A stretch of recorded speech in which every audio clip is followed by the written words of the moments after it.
posición es que adentro dormían los esclavos incipientes. Por eso ven el petate que está allá, ¿sí? ¿Por qué? Porque, bueno, pues para que tuvieran un lugar cómodo en donde dormir. ¿Y a poco en los conventos había esclavos? Sí, y esclavos negros además. Ahora, observen la mesa, ¿sí? En lugar de que los chavitos me vengan a copiar la cédula, que identifiquen artículos. ¿Qué artículos podemos identificar? Frijol. ¿De dónde? A ver. De aquí de América. De América. ¿Qué más? Arroz. ¿De dónde? Asia. ¿Qué otra cosa? Pan. ¿De dónde? Español, ¿no? Español, europeo.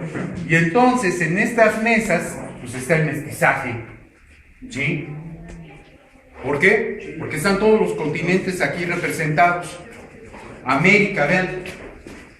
Solamente en México hay 72 variedades de chiles. Y neta que yo nada más conozco 10. ¿Sí? 10. Vean, trigo de Europa. El español no deja de comer pan. Nos enseña a nosotros a comer pan. De Asia, canela de Ceilán, el arroz. Pero también el arroz es árabe, ojo. Y la forma en como lo cocinamos es árabe totalmente. Y entonces vean nuestro mestizaje, ¿de dónde? ¿Cómo encuentro yo a la cultura negra en una mesa como esta? Nada más vean el uso del plátano, por ejemplo. ¿Sí? En algunos guisados, del coco, de la piña, la forma en cómo cocinamos el cerdo. Imagínense una boda sin carnitas. Es una falta de respeto. Pero esa penetración de los árabes viene a consecuencia de la penetración de los árabes en España, ¿no? Sí. Por consecuencia los españoles vienen para acá con esas ideas. Sí, pero además muchos de estos negros están arabizados. ¿Por qué? ¿No en África también están los árabes metidos? Vean cómo es importante la geografía. Y ahora, a México llegan aproximadamente, durante los 300 años de dominio español, 20 millones de negros. ¿Y a dónde están? No los vemos. ¿Por qué solamente decimos que en la costa? Pues no solamente en las costas. Al centro, aquí a la capital, cada año llegaban 20,000 negros. ¿Y a dónde están? ¿Por qué no sucede como en Cuba o en el Brasil? Que son evidentes. Porque sucede que estos negros se casan con los indios, o con las indias. A Tlaxcala en 1546, cuando llega la primera cargazón de negros al reino de Tlaxcala, las indias cacicas, es decir, las hijas de los grandes señores de Tlaxcala, ven llegar a los negros, imagínense la impresión. Unos tipos de 1,80 m, así bien, ¿no? Y amarraditos, ¿no? Con las manitas atrás. Entonces estas chavas, que son de la nobleza tlaxcalteca, ven llegar a los negros. Ya, o sea, y son de veras. Y lo primero que hacen es rasparles la piel para ver si no se despintan. Recuerden que en el mundo prehispánico a veces se pintaban el cuerpo. Y entonces estas llegan y le rascan, ¿no? No se despintan, ¿no? Compran 5 y se los llevan al temazcal. Los meten al vapor. O menos. Los restregan, los tallan, no se despintan, color fijo, ¿no? Y lo que pasa es que terminan casándose con estos negros, ¿no? Y entonces vean, en la siguiente generación, pues ya nacieron sabios, pero la siguiente, pues ya se empezó a diluir, ¿no? Pero ahí está, la UNAM hace 3 años, sacó el genoma tipo del mexicano promedio.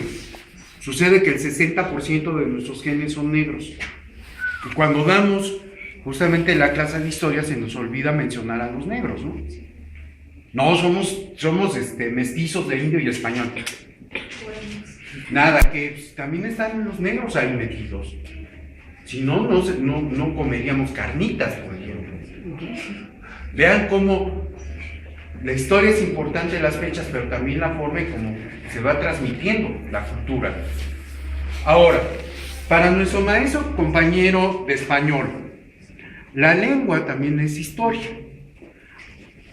¿Alguien se acuerda del dicho de un ojo al gato y otro al garabato? Sí. ¿Qué es un garabato? ¿Es qué? Ahí está el garacho. Ese es el garabato. Y vean por qué entonces empieza a tener relación. Pues yo juego la carne de aquí, fraile, y el gato y el perro andan acá abajo, ¿no? Y entonces para que no me den baje con la carne, pues los tengo que estar cuidando a los dos al mismo tiempo. Y entonces la lengua guarda la historia también, ¿no? Ojo con eso. Ahora, toda cocina pues, es funcional. No es cierto que en nuestras casas todavía se va la luz y sale a reducir el metate y el molcajete. El Ecuador azteca. Y vean, una cocina se define no por lo moderno de sus artículos, sino por la efectividad que tienen para funcionar. 10,000 años de cultura y siguen vivos los metates y los molcajetes, ¿no? Que fueron creados en la Mesoamérica. Ahora vean, las habas ahí, ¿para qué? Pues para hacer habas enzapatadas, ¿no? Es decir, caldo de haba, ¿no? Molidita, cocida, y ahí está nuestra alimentación, ¿no? Vamos a la planta. Véanse. Ya le fueron midiendo el agua a sus tamales para que vean cómo una visita completa, ¿cuánto tiempo nos llevaría?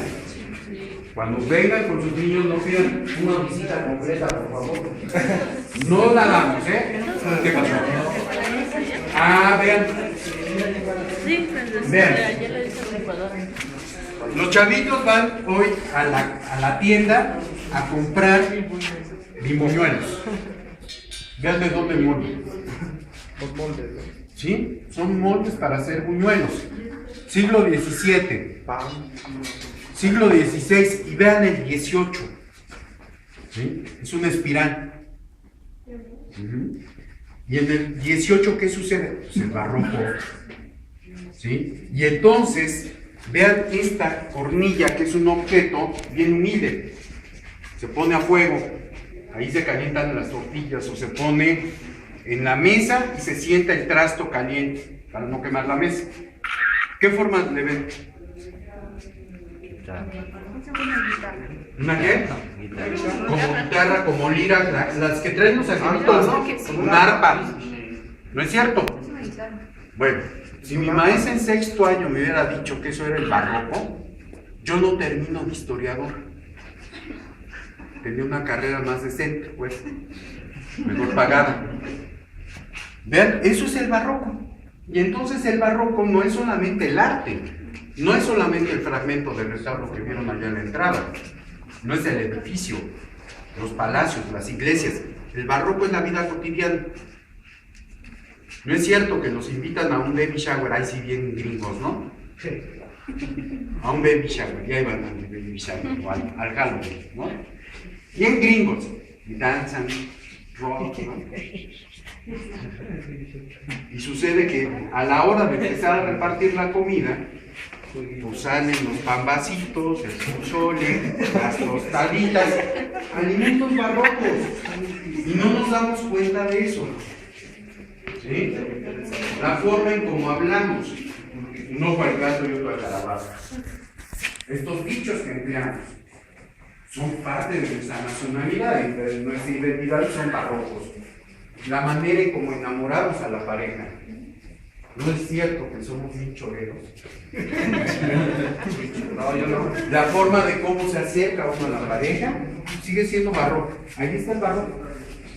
Y vean, forma parte de nuestra identidad y de nuestra historia, y no nos damos cuenta de eso. Vean, estos carajos, igual, ¿no? Ojo, ¿alguna otra pregunta, duda? ¿No? Vamos a la planta alta, venga. Porque además te van a llevar una buena infección, ¿no?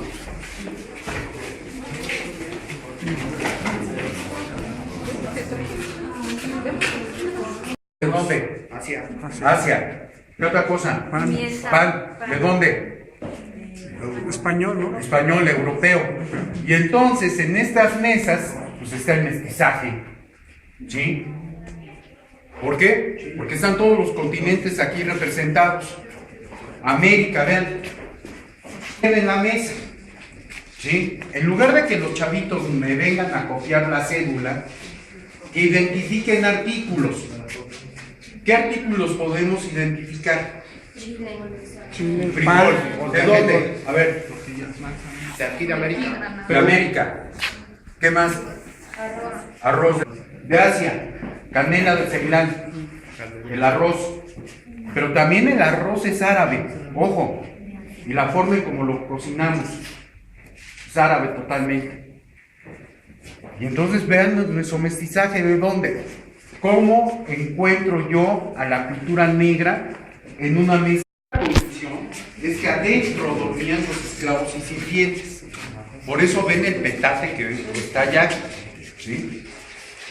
¿Por qué? Porque bueno, pues para que tuvieran un lugar cómodo en donde dormir. ¿Y a poco en los conventos había esclavos? Sí. Y esclavos negros además. Ahora, observen, solamente en México hay 72 variedades de chiles. Y neta que yo nada más conozco 10. ¿Sí? 10. Vean, trigo de Europa. El español no deja de comer pan. Nos enseña a nosotros a comer pan.